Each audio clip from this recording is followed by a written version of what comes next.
దేవుని ఘనమైన నామమునకు స్తోత్రములు.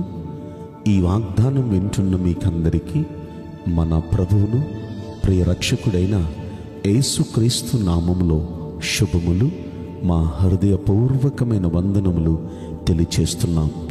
ఈరోజు దేవుని వాగ్దానం దానియేలు గ్రంథం 6వ అధ్యాయము 16వ వచనం. నీవు అనుదినము తప్పక సేవించుచున్న నీ దేవుడే నిన్ను రక్షించును. ఈ వాగ్దానం విన్న మనందరి వినికిడిలో మంచి దేవుడు నెరవేర్చునుగాక. ఆమేన్. ప్రియ దైవ జనాంగమా, మీలో అనేక మంది, ఎక్కువ మంది అనుదినం ప్రతిదినము తప్పక దేవుడైన యెహోవాను మీరు సేవించేవారు. మీలో చాలామంది నాకు తెలుసు, ప్రతిరోజు ఉదయమే తెల్లవారక మునిపే మోకరించి దేవుని సన్నిధిలో ప్రార్థించేవారు. ప్రతిరోజు రాత్రి పండుకునే ముందు కనీసం 1-2 గంటలు దేవుని సన్నిధిలో ప్రార్థనలో గడిపేవారు. మీలో చాలామంది అనుదినం తప్పక తిండి తింటమైనా మానేస్తారేమో, నిద్రపోవటమైనా మానేస్తారేమో, కానీ దేవుణ్ణి సేవించటం, ఆయన భక్తి చేయటం మీరు విడవక చేస్తున్నారు. నిశ్చయంగా ప్రభు పేరట ఆయన దాసునిగా చెప్తున్నాను, అనుదినము మీరు తప్పక సేవించుచున్న దేవుడైన యెహోవా మీరు కష్టకాలంలో, మీ ఇబ్బందిలో ఉండగా తప్పక మిమ్మల్ని రక్షించునుగాక. ఆమేన్. ఎందుకంటే మనం తప్పిపోతామేమో కానీ దేవుడు ఎప్పుడూ తప్పిపోయేవాడు కాదు. మనం నమ్మదగని వారమైనను మన దేవుడు నిజంగా నమ్మదగిన దేవుడండి. ఎన్నోసార్లు దేవుని దగ్గర నిష్టగా మనం భక్తి చేస్తూ ఆ నిష్ట నుండి మనం బయటకు వచ్చేసాం. ఎన్నోసార్లు క్రమశిక్షణగా భక్తి చేస్తామని చెప్పి మనం 2 రోజులు, వారం రోజులు చేసి తర్వాత మరలా ఒకరోజు మానేసి, ఒకరోజు చేసి, ఒకరోజు మానేసి, అలా మనం నమ్మదగని వారిగా ఉన్నాం. కానీ దేవుడు మాత్రం ఏ రోజున మనల్ని చేయి విడవలేదు. ఆయనే గిని చేయి విడిచి ఉంటే, మనం భక్తి మానేసామని ఆయన మనల్ని వదిలేసి ఉంటే ఏమైపోయేవాళ్ళం? ఒక్క క్షణం ఆయన మనల్ని కాపాడటం మానేసేస్తే దుష్టుడు ఒక్క దెబ్బకి మనల్ని పడగొట్టేయడానికి సిద్ధంగా ఉన్నాడు. కొనుక్కక నిద్రపోక కాపాడుతున్నాడు. అపాయమేది రాకుండా మనల్ని కాపాడుతున్నాడు. ఆయన తన రెక్కలతో మనల్ని కప్పుతున్నాడు. రాత్రి కలిగే భయం కానీ, చీకటిలో సంచరించే తెగులు కానీ, మధ్యాహ్నం ముందు పాడుచే రోగం కానీ ఏది మన మీదకు రాకుండా మనల్ని ఎంతగానో కాపాడుతున్నాడు ఆయన. ఏ తెగులు మన గుడారాన్ని సమీపింపకుండా మనల్ని కాపాడుతున్నాడు ఆయన. అందుకే మనం క్షేమంగా ఉన్నాం. అయితే ఇలాగా ఒకరోజు చేసి ఒకరోజు చేయక ఇలా భక్తి చేస్తేనే ఎంతగా దేవుని కాపుదల మనకు దొరుకుతుంది, ఎంతగా దేవుని సహాయం మనకు దొరుకుతుంది. ఎంత సహాయం చేస్తున్నాడండి, లోటు రాకుండా సహాయం చేస్తున్నాడు. మన జీవితంలో ఎక్కడ ఏది కావాలంటే అది మనకు ఆయన సహాయం చేస్తూ కొరత లేకుండా అవసరమైన దానికన్నా ఎక్కువ ఇస్తున్నాడు. ఈ కొద్దిపాటి భక్తికే, ఈ చేస్తూ ఆగుతూ ఉన్న భక్తికే ఎంతగా దేవుని సహాయం మనకు దొరుకుతూ, దేవుని కాపుదల మనకు దొరుకుతుంటే మనం తప్పక ప్రతిరోజు సేవిస్తూ ఒక నిష్ట పెట్టుకుని తప్పక సేవిస్తే ఇంకెంత బాగా కాపాడతాడండి ఆయన. ఇది ఇక్కడ దానియేలు విషయంలో మనం పరిశీలిస్తే, దానియేలు తీసుకెళ్ళి సింహాల గుహలో వేసేశారండి. కుట్ర చేసి సింహాల గుహలో వేసేశారు. అయితే ఆ సింహాల గుహలో అక్కడ రాజు అంటున్నమాట, దానియేలు నువ్వు తప్పక సేవిస్తున్నావు కదా నీ దేవుణ్ణి, ఆ దేవుడే నిన్ను రక్షిస్తాడయ్యా అంటే. చూడండి, దానియేలు భక్తి అన్యుడైన రాజును కూడా ఆకర్షించింది.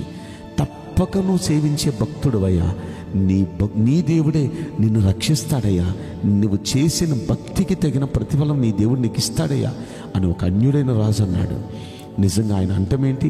దేవుడు అలాగే రక్షించాడు.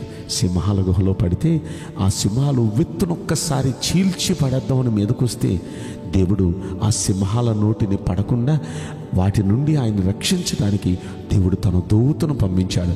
ఆ దూత ఈ సింహములు వాటి వలన దానియేలుకి ఏ విధమైన ఆపద రాకుండా వాటి నోళ్ళు మూసేయటానికి దూతను దేవుడు పంపించాడు. ప్రియ దేవుని బిడ్డలారా, మన మీదకి ఏ విధంగా కీడు మీదకు వస్తున్నా ఆ కీడు మన మీదకి రాకుండా మనల్ని కాపాడటానికి దేవుడు మన కోసం తన దూతను పంపిస్తాడు. మనం 91వ కీర్తనలో మనం చదువుకుంటాం కదా, నీకు అపాయమేది రాదు అంటాడు, ఏ తెగులు నీ గుడారాన్ని సమీపించదు అంటాడు, నీ మార్గములన్నిటిలో నిన్ను కాపాడటానికి ఆయన నిన్ను గురించి తన దూతలకు ఆజ్ఞాపించును అంటాడు. అప్పుడు ఆ దూతలు ఏం చేస్తారు?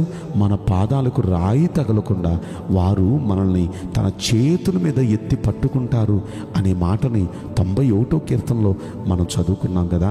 ఒక్కసారి ఆ మాటను మనం 91వ కీర్తనలో మనం చూస్తామండి.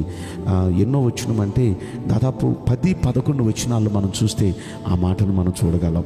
కనుక మనం ఈ విధమైన ప్రొటెక్షన్ మనం చూడాలంటే, ఈ విధమైన సహాయం దేవుని ద్వారా మనం పొందాలంటే మనం చేయాల్సిన పని తప్పక దేవుని మనం సేవించాలి. దానియేలు అలాగే సేవించాడండి. 6వ అధ్యాయంలో 10వ వచనం మనం చూస్తే దానియేలు భక్తిని గురించి అక్కడ అంటాడు, ఇట్టి శాసనం సంతకం చేయబడి అని దానియేలు తెలుసుకున్నా, అంటే ఎవరైతే ఈ శాసనాన్ని మీరతారో వారిని సింహాల గుహలో పడేస్తారు అనే శాసనం ఉన్నా సరే, ఇప్పుడు దానియేలు ఏం చేస్తున్నాడు చూడండి. తన ఇంటికి వెళ్ళాడు, యథాప్రకారము అనుదినము 3 మోకాళ్ళుని తన ఇంటి పైగది కిటికీలు యెరూషలేము తట్టు తెరవబడి ఉండగా తన దేవునికి ప్రార్థన చేయుచు ఆయన స్తుతించుచూ వచ్చాను. దానియేలుకు ఒక అలవాటు ఉందండి. ప్రతిరోజు రోజుకి 3 సార్లు మోకరించి దేవుణ్ణి స్తుతించే అలవాటు. పొద్దున్న ఒకసారి, మధ్యాహ్నం ఒకసారి, సాయంత్రం ఒకసారి మోకాళ్ళుని దేవుణ్ణి స్తుతించే అలవాటు. అలాగే ప్రతిరోజు ఉదయం ఒకసారి, మధ్యాహ్నం ఒకసారి, సాయంత్రం ఒకసారి ఆయన్ని ప్రార్థించే అలవాటు కలిగిన వాడు. ఇలాగా అనుదినము చేస్తున్నాడు, ప్రతి దినము చేస్తున్నాడు. అలా చేయబట్టే దేవుడు దానియేలును అంత అద్భుతంగా కాపాడాడండి. దానియేలు మాత్రమేనా? అలా అందరూ భక్తి చేశారు. భక్తులు అనుకునే దావీదు అలాగే రోజుకి 3 సార్లు ప్రార్థన, రోజుకి 7 సార్లు స్తుతులు చెల్లించేవాడు. యేసుక్రీస్తు ప్రభు కూడా అలాగే రోజుకు 3 సార్లు ప్రార్థన చేస్తూ వచ్చేవారండి. అలా యోసేపు దేవుణ్ణి అలా ప్రార్థించేవాడు క్రమశిక్షణగా. ఇలా బైబిల్ గ్రంథంలో భక్తులు అని పిలువబడుతున్న వారంతా వారు ఒక నియమం పెట్టుకొని అనుదినము తప్పక దేవుణ్ణి వారు సేవించారు. కనుకనే భయంకరమైన ఆపదల్లో వారందరినీ దేవుడు కాపాడాడు. కనుక ప్రియ దైవ జనాంగమ, ప్రభుపేట మీ అందరికీ మనవి చేసుకుంటున్నాను, తప్పక ఆయన్ని సేవిద్దాం, తప్పక ఆయన్ని స్తుతిద్దాం, ప్రతిరోజు తప్పక ఆయన్ని ప్రార్థిద్దాం. ఆయన ఎలాంటి ఆపద మన మీదకి రాకుండా తప్పక మనల్ని సేవిస్తాడు.